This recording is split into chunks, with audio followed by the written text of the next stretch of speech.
The Russian civil aviation sector is on the brink of a critical juncture.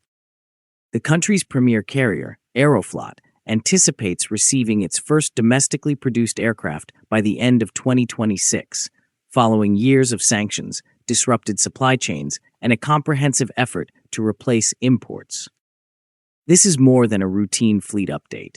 It is part of a broader push to achieve technological independence in aviation. But as optimism builds, a more complex reality begins to emerge.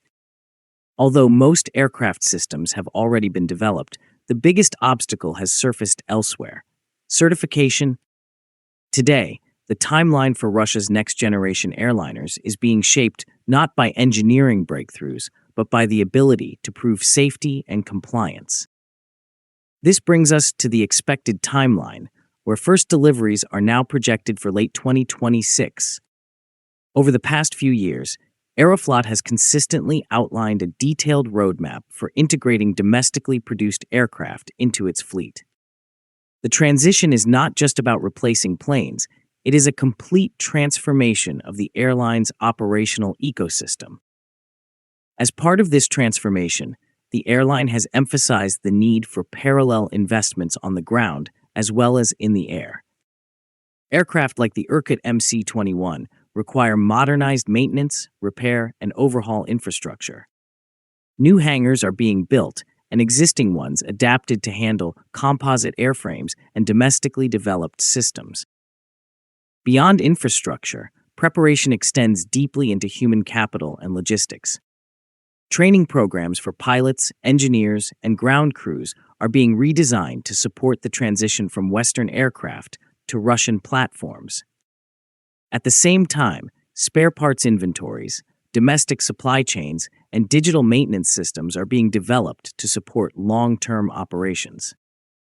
As Altitude Addicts explains, this is not just fleet renewal, it is ecosystem readiness.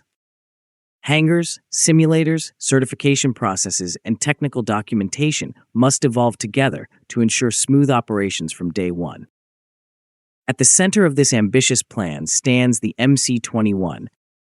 Designed as a next-generation narrow-body aircraft, it is intended to replace foreign jets and become the backbone of Russia's future fleet. The scale of ambition is massive.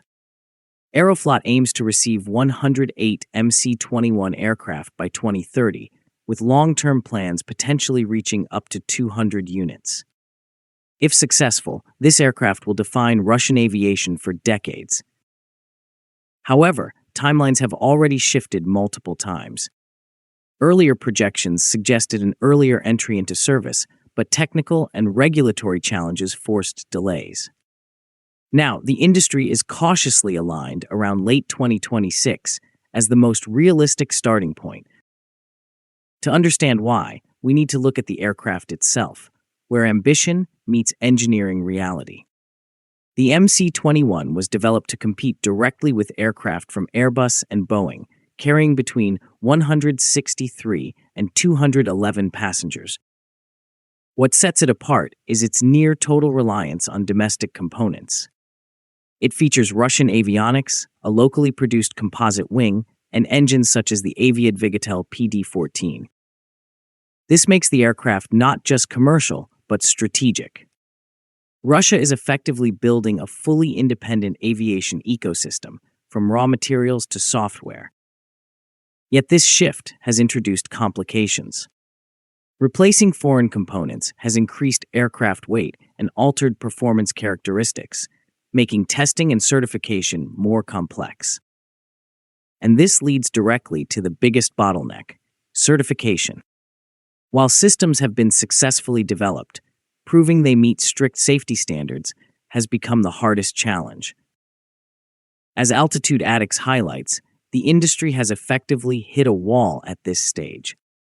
All major systems exist, but validating them requires enormous effort and time. Software verification stands out as a critical issue. Engineers estimate that verifying code takes nearly 10 times more resources than writing it. This reflects the uncompromising safety standards of aviation, where even the smallest error is unacceptable. The situation is further complicated by early miscalculations. Many suppliers assumed certification would be straightforward if systems worked correctly. Instead, they now face a demanding process involving extensive documentation, testing, and validation. At the same time, the industry is under strain due to a shortage of skilled specialists. Certification requires highly trained engineers, programmers, and verification experts, many with niche aviation expertise. As a result, some companies are falling behind schedule. Outsourcing has become a solution, but it introduces coordination challenges and additional risks.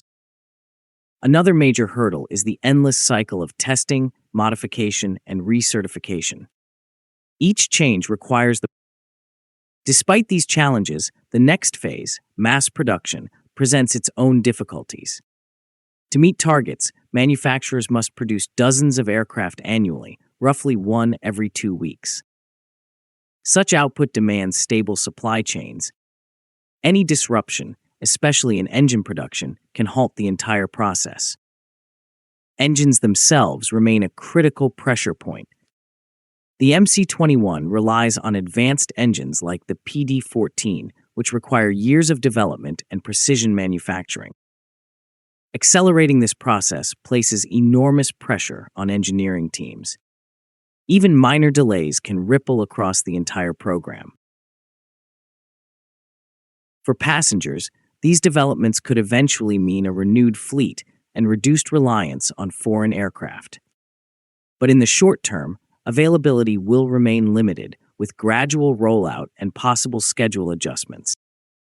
As Altitude Addicts concludes, the story of Aeroflot's new aircraft is not just about delivery timelines. It is a test of whether an entire aviation ecosystem can evolve under pressure. In the end, 2026 stands as a defining moment. Success would mark a major breakthrough for Russian aviation.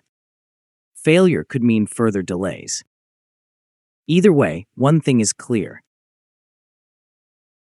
The future of Russian aviation will depend not only on engineering innovation, but on mastering certification, scaling production, and sustaining a highly complex industrial system. If you liked the video, please subscribe, share, and like. Also, please take the membership of the channel to encourage us.